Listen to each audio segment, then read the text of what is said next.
So, welcome sa ating morning revival preview. Para sa linggong ito, magpapatuloy tayo sa ating paksa. Ang title sa linggong ito, Our Spiritual Food, Our Spiritual Rock, and the Contents of the Lord's Table. So, ngayong araw na ito, ang schedule natin ay week 16, day 4. So, tatalakayin na natin ang ilang mahahalagang bagay tungkol sa Lord's Table. So, magbabasa na ako. 1 Corinthians 10:16-17. The cup of blessing which we bless, is it not the fellowship of the blood of Christ? The bread which we break, is it not the fellowship of the body of Christ? Seeing that there is one bread, we who are many are one body, for we all partake of the one bread. So magandang verse ito. At itong verse na ito, nagbibigay ng paliwanag tungkol sa ating bread-breaking meeting o bread doon sa Lord's Table. So sinasabi niya, doon sa lamesa kasi, makikita natin doon yung cup at yung bread. So yung cup, sinabi niya, ito ay cup of blessing, isang saro ng pagpapala. No? At ang sinasagisag nito ay ang salamuha ng dugo ni Kristo. So yung cup, salamuha yon ng dugo ni Kristo. Kapag umiinom ka dyan, una, dapat may damdamin ka na ito ay isang pagpapala at ito ay salamuha sa dugo ni Kristo. So, yan yung una. Pangalawa, yung tinapay naman, sabi niya, ito ay salamuha sa katawan ni Kristo. Kapag kumakain ka ng tinapay, ikaw ay nakikipagsalamuha sa katawan ni Kristo. Kaya yun yung dalawang bagay na meron doon sa lamesa, yung saro at yung tinapay, na kailangan tuwing nandiyan tayo, iinom ka doon sa saro, salamuha sa dugo ni Kristo. Kakain ka ng tinapay, salamuha sa katawan ni Kristo. At sinabi niya, binanggit niya rito, sapagkat yung tinapay, isa lang. Isa lang yung tinapay. Ito naman ay sa gisag na bagamat tayo ay marami. Ang mga believer, marami. Pag nagpa-partake tayo ng bread, marami. Pero may isang tinapay lang. Na ang ibig sabihin, tayong marami mga kapatid, magkakapatid, no, ay isang katawan lang. No, merong bahagi na marami, pag binilang mo. Pero, merong aspekto na tayo ay isa lamang. Sapagkat isang tinapay, isang katawan. Kaya yung binabanggit dito na isang katawan, ito yung eklesiya, isang katawan. So, magbabasa na ako. In 1 Corinthians 10:16, the word fellowship refer to the believer's communion in the joint participation in the blood and body of Christ. This makes us the participants in the Lord's blood and body, not only one with one another, but also one with the Lord. Amen. So, tandaan natin dito sa fellowship na ito, kailangan bigyan natin yung salitang one. No, kaisa. Na ang ibig sabihin nito, dito sa pagsasagawa nito, sa isang banda, ang salamuha dito ay tayo. Tayong lahat na nakikibahagi dito. No, sinasabi niya na magkakasamang nakikibahagi. Sa English kasi yung sinabi niya ay joint participants or participation. Magkakasama. No, so, sa totality kasi, itong bread breaking ay fellowship talaga ito. Fellowship ito. Lahat tayo pumapasok sa isang salamuha. No? Pag sinabi natin salamuha, ito ay isang blending. Isang blending, paghahalo, pakikibahagi, pagsasama-sama. No? Para bang may isang daloy dito, lahat tayo nandun sa daloy na yan. Yan ang isang magandang pagsasalarawan sa salitang salamuha, fellowship yan. At dito sa fellowship na ito, lahat tayo ay magkakasamang nakikibahagi. Ako nakikibahagi, kayo nakikibahagi, bawat isa ay mga tagabahagi. Tagabahagi tayo, sama-samang nakikibahagi na kung saan pumapasok tayo sa kaisahan ng katawan. Okay? Tapos sinasabi niya rito, tayo ay nakikibahagi sa dugo at katawan ng Panginoon. Okay? Na ang ibig sabihin, tayong lahat ay pumasok, okay, sa isang kaisahan sa Panginoon. Tayo ay nagkakaisa, okay, at tayo ay kaisa ng Panginoon. So yun yung isa sa mga mahalagang maintindihan natin. No? We, the participants, make ourselves identified with the Lord in the fellowship of His blood and body. Okay, so tayo, okay, ay pumasok sa pakikipag-isa sa Panginoon sa pamamagitan ng salamuha sa kanyang dugo at katawan. Paano tayo nakaisa ng Panginoon? Pumasok tayo doon sa salamuha ng dugo at katawan. No? Kaya tayo ay naging kaisa ng Panginoon. No? So sa panahon ng pagpuputol-putol ng tinapay, nandun tayo sa isang atmospero na lahat tayo ay kaisa ng Panginoon. Kasi ayan ang kanyang dugo.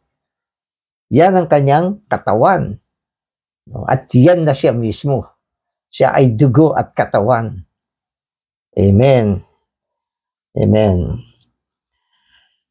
The apostles' thought here is to illustrate how eating and drinking make the eaters and the drinkers one with what they eat and drink. Okay, so paano ba tayo nakapasok sa pakikipag-isa? Kasi kinakain natin yung katawan, iniinom natin yung saro. At sa pamamagitan ng pagkain, nakikiisa ka dun sa kinakain mo. At sa pamamagitan ng pag-inom, nakikiisa ka dun sa iniinom mo. Kaya yung fellowship dito, yung fellowship ay umaabot sa pagkain at pag-inom. Na nagbibigay sa atin ng kahulugan ng pagkakaisa. Tama naman. Diba? Pag may kinain ka, nakaisa mo yung kinain mo. No? Nung hindi mo pa siya kinakain, magkahiwalay kayo. Pero nung kinuha mo na siya, kinain mo, nagkasama na kayo. So yun yung salamuhan ninyo. Lahat ng mga kinakain natin ay isang uri ng salamuhan ng pakikipag-isa. Hindi lang yan. Lahat ng iniinom mo, no, ay isang uri ng salamuha ng pakikipag-isa. Yung ito. Dalawa kami. Okay? Yung tea nasa loob, ako nandito. Pero nung ininom ko na siya, pumasok na siya, nagkaisa na kami. So yung mga kasi, yung mga simbolo pagsasalarawan, okay, kailangan ma-appreciate natin na ano ba itong ginagawa ko?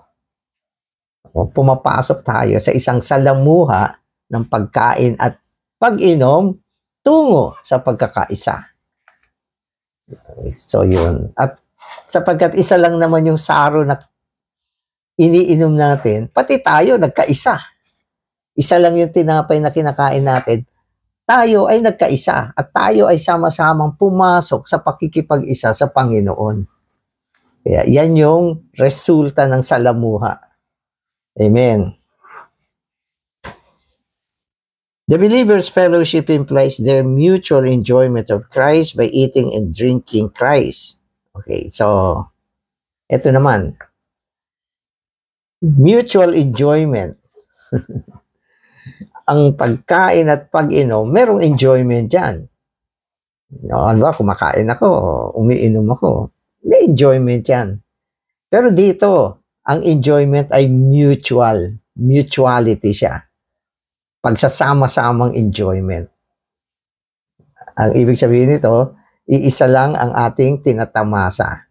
No? At sa panahon na ginagawa natin ang pagkain at pag-inom sa saro at tinapay, tayo ay merong pagsasama-samang pagtatamasa. Ito ay sa pamamagitan ng ating pagkain at pag-inom. The children of Israel brought their produce of the good land to the feast, offered it to God, and feasted with God and with one another for their enjoyment. Likewise, the Lord's table is the Lord's feast. When we come to the Lord's table, we come to a feast of two courses, His blood and His body, both of which are for the believer's fellowship. Amen. Ang fellowship kasi, ang fellowship natin, ay katulad sa feasting. Sa feasting, hindi pwedeng wala kang ini-enjoy. Dapat meron. At dito sa Lord's Table meeting natin, meron tayo rito 2 menu. So, yan yung dugo at katawan. At ito ay tumutugma sa kapistahan nung panahon ng mga Israelites. So, yung mga Israelites noon, inutusan ng Diyos maggawa sila ng mga kapistahan eh. No, sa takdang panahon, yung kanilang yung bunga ng kanilang mga pagpapagal, dadali nila sa isang lugar. At doon yung mga maiinam na bunga na kanilang inani, iaalay nila sa Diyos. Okay, iaalay muna nila sa Diyos yan bilang pagbibigay ng karangalan sa isa na nagpala sa kanila. Sapagat kung wala ang Diyos o walang pagpapala ang Diyos, wala sila niyan. No, kaya dadalhin nila yan sa isang takdang lugar, tamang panahon, para ialay sa Diyos. Ito ay para sa kaluguran ng Diyos. At pagkatapos sila ay magpe-fiesta. Kakain sila, iinom sila sa presensya ng Panginoon. Nako, yan ay isang masayang okasyon. So, ganun din ang ating Lord's Table. Kailangan ituring natin ito na isang kapistahan na tinatag ng Panginoon. No? At sa kapistahang ito, may 2 bagay, ang saro at ang tinapay, na sumasagisag sa dugo at katawan ng Panginoon na ating kinakain. No? At sa ating pagkain, tayo ay sama-samang nagtatamasa. Amen. So today's reading na ako.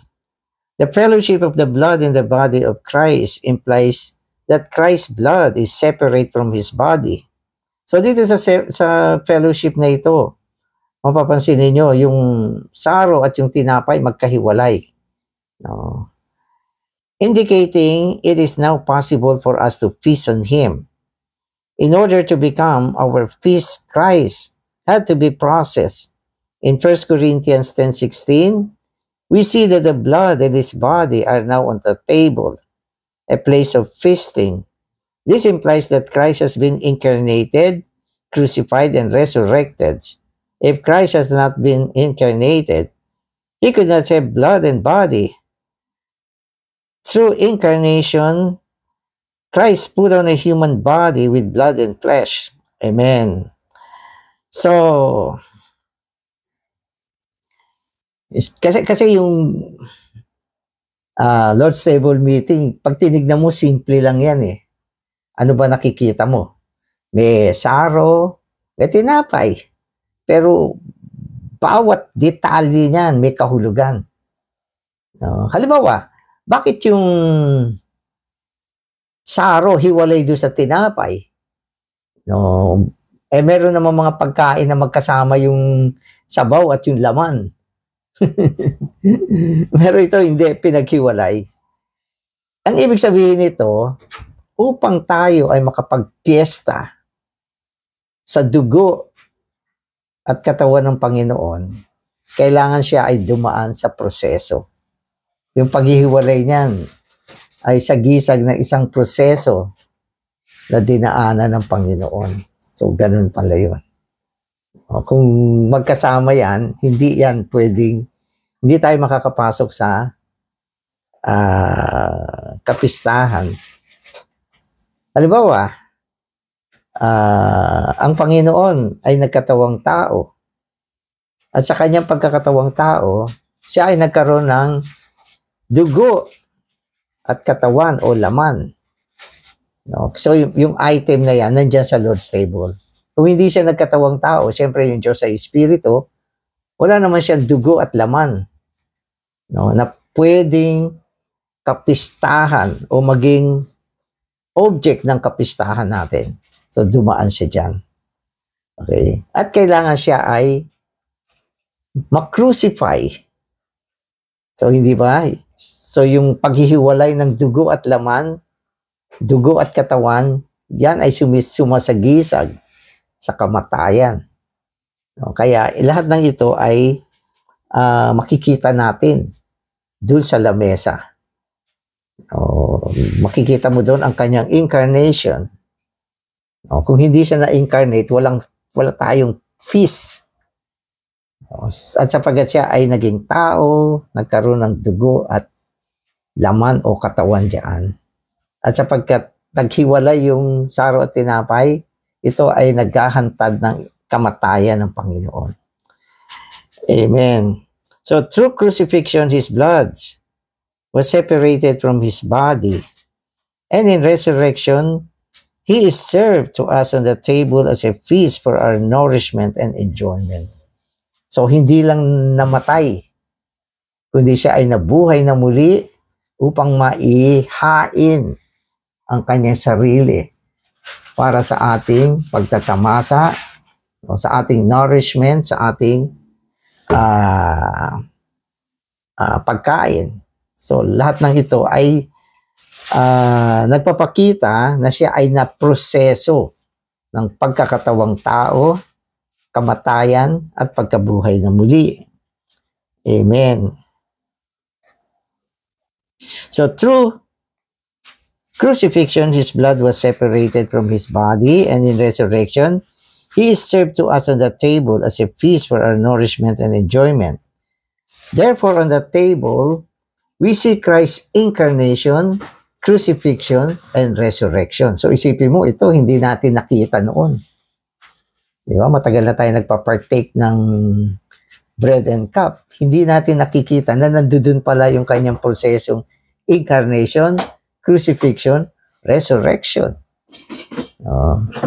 Incarnation, dahil merong dugo at laman. Incarnation yan. Di ba? Crucifixion kasi merong separation. Ano doon?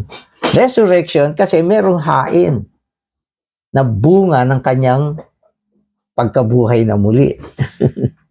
Sa mga bagay na nakatago at hindi natin nakikita, inilalabas natin para magkaroon tayo ng mas malalim na impression dito sa table, sa Lord's table, sa hapag ng Panginoon. Our partaking of Christ, our enjoying of Christ, identifies us with Him, making us one with Him. Amen. So yung ating pakikibahagi dyan ay nagdadala sa atin para makaisa ang Panginoon. Amen. The one bread signifies the one body of Christ. Our joint partaking of the one bread makes us all one. This indicates that our partaking of Christ makes us all His one body. The very Christ on whom we all partake constitutes us, His one body. So ganito kasi siya eh. Kung tutusin yung mga sinasabi rito, is a fact, accomplished fact. One body na talaga tayo eh. Okay? At tayo ay naging mga sangkap ni Kristo. At yan ay nung siya ay naproseso. Pero bakit ba tayo gumagawa ng Lord's Table meeting? So ito ay upang isalarawan natin, no? Ilagay natin sa pagsasalarawan kung ano ang ginawa ng Panginoon. No? At ito ay nagpapakita rin na sa panahon na ikaw ay kumakain at umiinom sa saro, pumapasok ka, okay, sa kung ano ang ginawa ng Panginoon. Kung paano tayo naging bunga ng kanyang mga pagsasagawa, ng kanyang kamatayan at muling pagkabuhay. Kaya sinasabi niya, fellowship ito. No? Kasi sa fellowship, meron dalawang klaseng aspekto siya. Yung isa ay yung accomplished fact. Katulad halimbawa, tayo, nagkaisa na tayo sa loob ng Espiritu. Pero sa pagsasagawa, kailangan pa natin magsama-sama sa isang practical na paraan upang kung ano yung realidad, maipakita natin, makapasok tayo sa karanasan sa isang practical na paraan. Kaya kailangan pumunta ka sa Lord's Table meeting, uminom ka at kumain ka para makapasok ka doon sa practical side ng pakikipag-isa o pakikipagsalamuha sa mga kapatid, okay, at ang pagsama-samang pagpasok sa kaisahan sa Panginoon sa pamamagitan ng pag-inom ng dugo ng Panginoon at pagkain sa laman o sa tinapay o katawan ng Panginoon. So yan ay practical. Kung wala yan, ibig sabihin, hindi magiging malalim ang mga bagay na ito. Kaya, kailangan maintindihan natin na ang Panginoon ay gumawa ng mga ganyang kapistahan.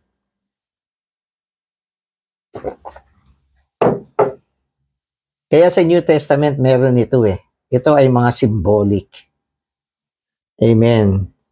When we jointly partake of the bread, which symbolizes the individual body of Christ, it comes into us to make us one bread, which signifies the corporate body of Christ.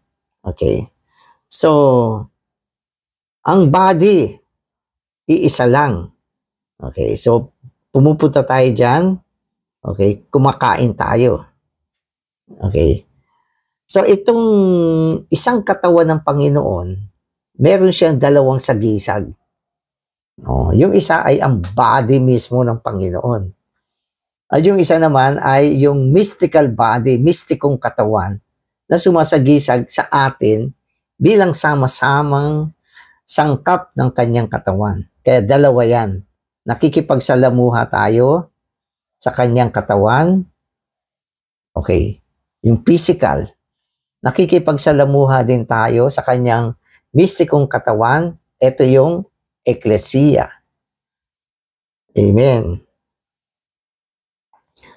On the one hand, the bread signifies the Lord's physical body that He gave for us on the cross in order to impart His life to us. On the other hand, the bread signifies the Lord's mystical body, constituted of many members, regenerated through the resurrection of Jesus Christ, having been enlivened with the triune God's life and brought into an organic union with the triune God's. Amen. O yun ang sinasabi natin. Dalawa siya. No, yung isa ay physical. Ito yung katawan ng Panginoon na nabasag, okay, na alay sa krus, no, at siya ay namatay. Kaya sinasabi natin, yung katawan niya na nabasag. At mula diyan, napalaya yung buhay. Napalaya yung buhay. At itong buhay naman ay naibuo tungo sa mga mananampalataya upang sila ay maging bahagi ng katawan ng Panginoon. Kaya sa ating pakikipagsalamuha sa tinapay, no, merong aspekto na nakisalamuha tayo doon sa katawan ng Panginoon na nabasag at naipako sa krus. No? At yung isa namang aspekto, pumasok naman tayo sa salamuha sa mga kapatid, no, sa bunga ng kanyang kamatayan. Kaya yan yung dalawang aspekto. Kailangan maintindihan natin. Itong fellowship, okay, of the body, okay, ay fellowship ng church siya. So, pumapasok tayo na sa isang salamuha, no, sa loob ng katawan ni Kristo. Amen. Okay. Therefore, the bread indicates that the Lord sacrificed his physical body in order to bring forth his mystical body. O, kaya yung pag-attend natin ng Lord's Table, binibigyan tayo ng pagkaintindi upang maintindihan natin kung paano yung kanyang katawan inihain niya upang ibunga niya ang mistikong katawan na walang iba kundi tayo. So yan ay isang pagpapakita ulit tayo sa atin. Nakita niyo ba yan? Ako hindi ko nakita yan eh. Madalas sinasabi lang, ito ang katawan ng Panginoon na nabasag. Pero kulang yon. Kailangan maintindihan natin yan. Nung nabasag yung kanyang katawan, nagkaroon ng resulta na palaya yung buhay, okay, at naibunga yung marami mga mananampalataya na tayo mismo. No? At tayo ay naibuo bilang isang tinapay na siyang mistikong katawan ng Panginoon. No? Kaya yun yung tinapay na nasa kapag. Kaya dalawang klaseng salamuha. Salamuha sa Panginoon, salamuha ng mga kapatid, no, sa panahon na tayo ay kumakain ng tinapay. Amen. In 1 Corinthians 10:17, the bread is a symbol of an organic composition, a corporate body, the body of Christ. In this sense, the bread signifies that which issued from the Lord in resurrection. Amen. Amen. So yung bread, okay, ang ibig sabihin niyan, ito ay naibunga ng pagkabuhay na muli. Nung siya ay nabuhay na muli, ano na ibunga niya? Is tinapay. At sino yung mga tinapay na yan? Ito ay ang mga sangkap ng kanyang katawan. Kaya nga kapag nandun tayo sa Lord's Table meeting, kailangan meron tayong isang concept na ito ay salamuha ng katawan. No? At itong katawan na ito ay ang mistikong katawan ng Panginoon na binubuo ng lahat ng mga nanampalataya sa Panginoon. Lahat. Milyon. No? Kaya yung bread, hindi siya local bread. Walang local bread. Lahat ng bread ay universal. Okay, so dinagdag ko. Kasi ito ay sumasakop sa lahat ng mga believer, no, na nakakasalamuha natin sa pamamagitan ng pagpapartake ng bread. Isipin mo, imposible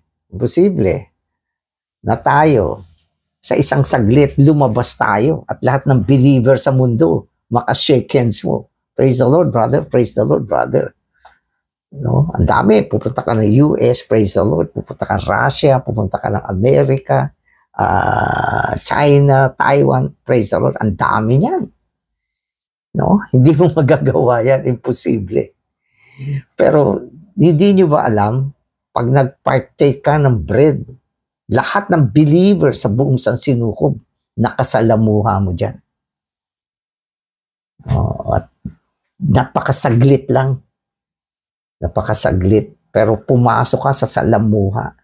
Para bang, praise the Lord, brother. Hallelujah. Amen. No? Kaya wag natin isipin na kung tayo ay nagpa-partake ng bread, ang ating salamuha, yun lang mga kapatid sa lokalidad natin na nakikita natin. Hindi. Kundi ito ay universal. Salamuha ito ng mistikong katawan ng Panginoon na naibunga, okay, sa pamamagitan ng kanyang physical na katawan na nabasag doon sa krus. Kaya kailangan pumunta ka. Kumain ka. Kung hindi, hindi mo naka-fellowship yung buong bilang ng lahat ng mga believers sa buong mundo. So yan, hindi natin nakita. Wala tayong ganyang konsepto. Nako, ito pala. Okay, pumapasok ako sa isang salamuha, sa milyong-milyong mga believer. Kaano kadami yan, hindi natin alam. Pero nandyan yan lahat sa isang tinapay na yun. No, nakinain mo, ang ibig sabihin, pumasok ka sa salamuha. So, matindi ang kahulugan. Amen. So before his death, the Lord Jesus was a single grain of wheat. But what was issued out of his death and his resurrection was much fruit, a corporate entity, a loaf, the bread, corporate body. This implies that as the one grain of wheat, Christ fell into the ground and died, and grew up in resurrection to bring forth many believers as many grains for the producing of the one bread, which is his body, the church. Amen. Kaya nga sinasabi sa atin ng Biblia na merong aspekto na ganito. Nung ang Panginoon ay naipako sa krus, siya ay katulad ng isang butil ng trigo. Diba? Isang butil ng trigo na nahulog sa lupa at mula diyan siya ay nabuhay na muli. At nung siya ay nabuhay na muli, nagbunga siya ng marami mga trigo. So ito nakikita natin sa nature. Diba? Magtanim ka ng isang binhi, ibaon mo sa lupa. Pag yan ay sumibol, lumaki, nagbunga, ang magiging bunga niyan ay katulad ng binhi na hinasik mo. Pero hindi na iisa, hindi marami na. So yan ay ang pagpaparami.